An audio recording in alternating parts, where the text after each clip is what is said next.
Hello বন্ধুরা, আরেকটা নতুন ব্লগে তোমাদের সবাইকে স্বাগত। জানি অনেক দিন ব্লগ দিইনি, কী করবো বলো, জামাই ষষ্ঠী উপলক্ষে এক সপ্তাহ আগে মায়ের বাড়ি গেছি, আর ওখানে গিয়ে আবার কুড়ে হয়ে গেছি। ব্লগ দিতেই ইচ্ছে করছিল না, সত্যি কথা বলতে সেরকম শ্যুটও হয়নি। কিন্তু হ্যাঁ, সারা সপ্তাহে ধরে টুকটুক করে যা শ্যুট করেছি পুরো সপ্তাহের একটা ব্লগেই তোমাদের তুলে ধরবো জামাই ষষ্ঠী উপলক্ষে। জামাই ষষ্ঠীর জন্য দিয়েছিলাম ঠিকই, কিন্তু ওই যে মেয়ের গরমের ছুটি পড়েছিল না, বলছিলাম মায়ের কাছে যাবো, তাই জামাই ষষ্ঠীর উইকটাই চলে গেছিলাম। তবে বর যায়নি সঙ্গে, সবসময় মতন আমি আমার মেয়েই গিয়েছিলাম। এখন বাজে সকালে 9:30। আর হ্যাঁ, এই সপ্তাহে কী করেছি পুরোটাই একটা ব্লগে তোমাদের দেখিয়ে দেবো। তার আগে তোমরা সবাই কেমন আছো বলো তো? আশা করি সকলেই খুব ভালো আছো। আমার আর বলো না, মায়ের বাড়ি যাওয়ার পর থেকে এমন ঘুমোচ্ছি, চোখ মুখ দেখে বুঝতেই পারছো। বাজে এখন সকালে 9:30। উঠে মেয়েকে খেতে দিয়েছিলাম, তাও উঠছিলাম না। মা একটু বেরোলো, বললো তুই মেয়েকে খেতে দে, অনেকটা দেরি হয়ে গেছে। অন্যান্য দিন মা নিজেই ওকে খেতে দেয় বা খাইয়ে দেয় বলাই চলে, আর খেয়ে দেয় মেয়ে একটু খেলতে চলে যায়। এখন আজকে মেয়েকে দিচ্ছি হচ্ছে হরলিক্স দুধ, মানে হরলিক্সের সঙ্গে দুধ আর ব্রেড দিচ্ছি। কী দেবো বুঝতে পারিনি। আর সকাল সকাল ঘুম থেকে উঠে গিয়ে রুটি করতে ইচ্ছে করে, আর ঘুমিয়ে দেখো না চোখ নাক সব ফুলে গেছে। এমনিই আমি ফুলছি, আরও মুখ চোখ ফুলিয়ে নিয়েছি। আর আজকে আমি কী খাবো নিজেই জানি না, মা এলে বুঝতে পারবো। আপাতত মেয়েকে খেতে দিয়ে দিই। আর হ্যাঁ, এই জামাই ষষ্ঠী উইকে কী করেছি, জামাই ষষ্ঠী কেমন কাটলাম সবই দেখাবো। জামাই ষষ্ঠী উপলক্ষে গেলেও সেরকম কিছু আহামরি কিছু হয় না, তবে যেটুকু হয়েছে সেটুকুই তোমাদের দেখাবো। তারপর কি, টিফিন করে চলে গেলাম চান করতে। এটা কিন্তু 1-2 দিন পরের ব্লগ। যাই হোক, চুলটা অনেকটা ময়লা হয়ে গেছিলো, তো ভাবলাম একটু শ্যাম্পু করে নিই। আর শ্যাম্পু করার জন্য মেয়েও এখানে এসে আমার পেছন ছায়নি, বলছে তোমার সঙ্গেই চান করবো। তাই মেয়ে আর নিজে একসঙ্গে দুজনে চান করে নিয়েছি। আর মা করছে এখন রান্না, কারণ আজই হচ্ছে জামাই ষষ্ঠী। আমি এসেছিলাম সোমবার না, রবিবার এসেছিলাম। মানে রবিবার থেকে বুধবারের সময় হয়েছে ভিডিও করা। বুঝতেই পারছো কেমন আমি হয়েছি। যাই হোক, গরমটাও ইদানিং খুব পড়েছে, খালি ইচ্ছে করছে ফেরত চলে যাই, কারণ এই গরমে আমি থাকতেই পারছি না। আর এখানে মেয়ে আর আমি দুজনে চান করে নিয়েছি। তারপর মাই আমাকে মনে কর, এই তুই না ব্লগ করবি, আমি কি রান্না করেছি দেখা। তো চলে গেলাম মায়ের কাছে। আর যা গরম পড়েছে, আমার বর তো প্রথমে নাই করে দিল যে না আমি যাব না, পরে আবার নিজেই বলছে হ্যাঁ আমি যাব। যাই হোক, যেহেতু বর আসবে শুনে মা আবার ঝটপট করে বাবাকে দিয়ে বাজার আনালো, এনে আজকে করছে হচ্ছে খাসির মাংস। কড়াটা দেখে কেউ ভেবো না যে মা নোংরা, কড়াটাই এরকম আমার কড়ার মতনই শেপ করা, মানে এরকম কালো কালো দাগ হয়ে যায় যতই মাঝে, এরকম কালোই ছাড়া। এখানে মাংস ম্যারিনেট করে রেখে দিয়েছি। আর এদিকে কিছু রান্না অলরেডি হয়ে গেছে, যেমন 5 রকমের ভাজা, এখানে দিয়েছে ঢ্যাঁড়স আর বেগুন আলু পটল, আর এখানে করেছে চিংড়ি মাছের একটা তরকারি। চিংড়ি মাছটা কী জন্য একটা এনেছিল, কিন্তু পরে এটা দিচ্ছে। আর এই যে এখানে পাঁপড় ভেজে অলরেডি প্লাস্টিকে রেখে দিয়েছে। বরফ সেরকম আমার কিছু খায় না যে আহামরি ব্যবস্থা করতে হবে, ফল টল তো কিছু খাবেই না, ফল মিষ্টি সেরকম ব্যবস্থা কিছু করতে, জাস্ট দুপুরে যেটুকু লাঞ্চ করবে সেটা। আর এখানে বানিয়েছে স্যালাড, সেটাও আমার বর হাত দেয়নি, স্যালাডটা পরে আমি আমার মাই খেয়েছিলাম বসে।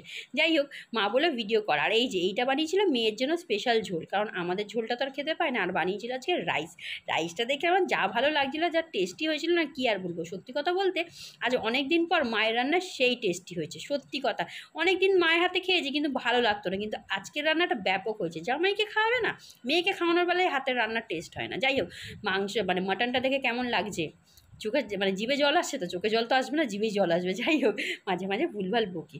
আর এই ছিল আজকের মেনু। আর এই যে বরের থালা রেডি করে দিয়েছি, বর মশাই খেতে বসবে। তবে হ্যাঁ, খাওয়ার ভিডিও করিনি, কারণ তোমরা জানো খেতে বসলে ভিডিও করলে বর ভীষণ রাগ করে। যাই হোক, বর খেতে বসলো। আর এই ছিল জামাই ষষ্ঠীর মেনু, আর জামাই ষষ্ঠীর ছোট্ট আয়োজন। তারপর কি, পরের দিন ছিল আমার টেস্ট। হ্যাঁ, আমি এসেছিলাম একটু ডাক্তারও দেখাতে, কদিন ধরে কিছু অসুবিধা হচ্ছিল, ভাবছিলাম একটু ডাক্তার দেখিয়ে। ডাক্তার দেখানো মানে এক গাদার টেস্ট দিয়েছে। হ্যাঁ, এখন রক্তের টেস্ট, সোনোগ্রাফি, অনেক কিছু দিয়েছে, সেটাই চলছে এখন যাচ্ছি করাতে। বাজে এখন সকালে 8:30। সকাল যেহেতু সুগার টেস্টও দিয়েছে, তার জন্য খালি পেটে করতে হবে। আর এই যে এসে বসে আছি, রক্তের পরীক্ষাগুলো সব হয়ে গেছে, কিন্তু সোনোগ্রাফিটা বলে সঙ্গে হবে। কিন্তু ওই যে সোনোগ্রাফি হয় না, বাথরুম না পেলে তো সোনোগ্রাফি হবে না, তাই এখন বসে আছি। আর এই সোনোগ্রাফিটা 9টা থেকে প্রায় 12টার সময় আমার টয়লেট পেলো, তবে গিয়ে আমি করালাম। মাঝে যখন দরকার পাবে বাথরুম পাবে না, যখন দরকার থাকবে না তখন দেখবে সারাক্ষণ টয়লেট পাচ্ছে। আর এই দিনকে প্রায় আমি 2 লিটারের মতন জল খেয়ে বসে আছি। কী যে আমার অবস্থা ছিল বিদিকিচ্ছির, কী বলবো। আর এদিকে গরমে তো আর টেকাই যাচ্ছে না, ওদিকে আমার মেয়ে মাকে প্রায় জ্বালিয়ে দিচ্ছে। মা ফোন করে বলছে কতক্ষণে আসবি। যাই হোক, অ্যাট লাস্ট অনেক টেস্টার পর 12টার সময় টেস্টটা হলো। এবার যাব হচ্ছে বাড়ি। আর বাড়ি যাওয়ার সময় এতক্ষণ এসির ভেতরে থেকে প্রায় আমার দম বন্ধ হয়ে আসছে। এবার খালি মনে হচ্ছে এমন ওখানে গিয়ে ঢুকে বসে থাকি। আর আসার সময় টোটো ভাড়াটা কম নিল, যাওয়ার সময় তার ডবল বলছে। মাথাটা গরম হয়ে গেল, কী আর করব। একটু বললাম, বলে তোলে তো এদের কোনো অসুবিধা হয় না, মানে ওদের কোনো যায় আসে না। যাই হোক, এরপরে বাড়ি এসে আমার অবস্থা দেখো, এই রকমই থাকে, এই রকমই। আর এই যে ব্লাড টেস্ট নিয়েছে, যেটা স্টিকারটা লাগিয়েছে ভুলভাল লাগিয়েছে, উঠে চলে যাচ্ছে। তবে হ্যাঁ, যে আমার গায়ে নাকি এমনি হিমোগ্লোবিন কম, মানে রক্ত আমার গায়ে কম, তার উপরে 1 বোতলের মতন রক্ত টেনে নিয়েছে, 1 সিরিঞ্জ পুরো রক্ত ভর্তি করে নিয়ে নিয়েছে। কী জানি বাবা কোন অ্যাঙ্গেল দিয়ে রক্ত কম, শরীরে এত মাংস, রক্ত নেই কেন? যাই হোক, এখন ঘুম পাচ্ছে, দুপুরে বাজে 1টা, চাই চললাম ঘুমোতে। আর এই হচ্ছে পরের দিনে আমার রিপোর্টগুলো তোমাদের দেখাচ্ছি ঠিকই, কিন্তু তোমরাও কিছু বুঝবে না, আমিও কিছু বুঝবো না, ডাক্তাররাই বুঝবে। কিন্তু অনেকে ভাববে হয়তো মিথ্যে কথা বলছি, তাই ভাবলাম একটু দেখিয়ে নিই। এই যে এটা হচ্ছে আলট্রাসোনোগ্রাফি প্লাস ব্লাড রিপোর্ট।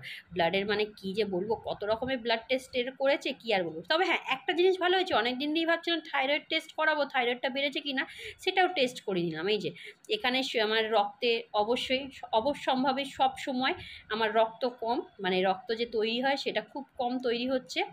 আর এখানে দিয়েছিল সোনোগ্রাফি, যেটা আমার কিডনির যেই সমস্যাটা সেটাই এখনও আছে, সেটারই ওষুধ চলছে এখনও, মানে বলে দিয়েছে চলবে, কিছু করার নেই। কিডনিটা নিয়েই আমি এখন ভুগবো, বাকি ভেতরে আরজু পারজু সবই ভালো আছে, পার্টসগুলো মোটামুটি ভগবানের দয়া। কিন্তু হ্যাঁ, এখানে রক্ত প্রথমত কম, আর আমার থাইরয়েডটাও মোটামুটি লেভেলে আছে, যেই পাওয়ার খাচ্ছি সেই পাওয়ারই খেতে বলেছে। আর হ্যাঁ, 90 দিনের ওষুধ দিয়ে দিয়েছে, বেশ দামি, এখন 90 দিন অবধি ওষুধ খেতে থাকো।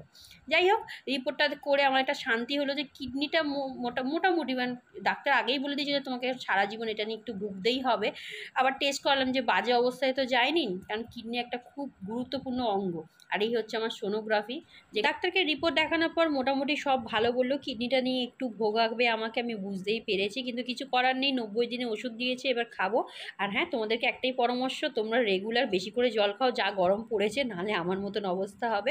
তবে এইসব রিপোর্ট দেখানোর মাঝেও একটা খুব ভালো জিনিস হয়েছে, যেটা আমাদের পাড়ায় হচ্ছিল, সেটা হচ্ছে হরিকীর্তন। হ্যাঁ, আমাদের পাশের পাড়াতেই দিয়েছিল হরিকীর্তন, যেটা 7 দিন ধরে প্রায় হচ্ছিল। মানে আমি রবিবার যে এসেছি সেই দিন থেকেই শুরু হয়েছিল, কিন্তু ওই যে বাড়িতে এলেই আমি বেরোতে চাই না, আর যার জন্য আমার মাও বেরোতে পারছে না।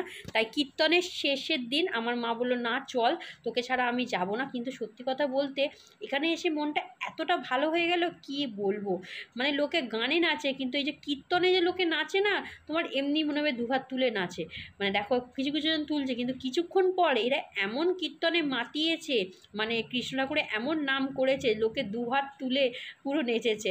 তবে যেহেতু আমি ক্যামেরা করছিলাম, একটু দূরেই দাঁড়িয়েছে, দেখতে পাচ্ছ মানুষের কত উৎসাহ, আর আলাদাই ভালো লাগে এটা।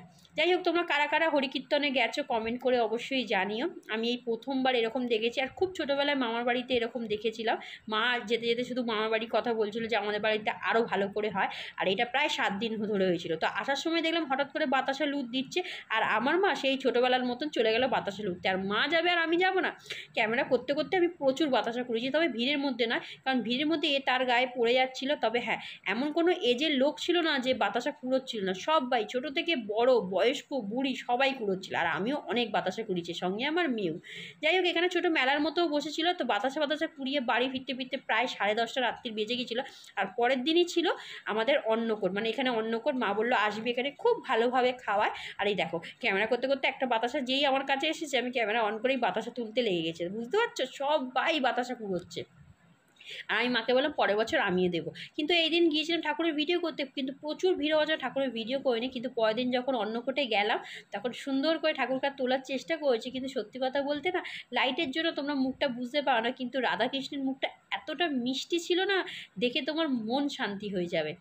যাই হোক, তোমরা তোমাদের মানে এখন তো আশেপাশে শহরে অতটা হয় না, কিন্তু আমাদের এখানে হয়। তোমাদের কারো কাছে হয় কি না বলো। তারপর ঠাকুর দর্শন করে, ঠাকুরকে ভালোভাবে প্রণাম করে চলে গেলাম হচ্ছে খিচুড়ি খেতে। কিন্তু যারা আমাদের পরে এসেছে তারা খেতে বসে গেছে, আর আমরা তখন দাঁড়িয়ে আছি। আর এখানে দেখো ঢালাও খিচুড়ি।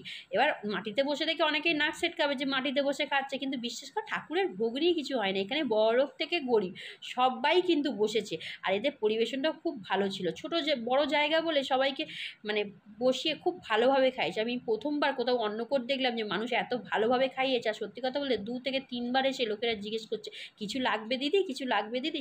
আর খুব ভালোভাবে খেয়েছিলাম। আমার তো ভোগ খেতে ভালো লাগে, তোমাদের কেমন লাগে কমেন্টে জানিয়ে যেও কিন্তু।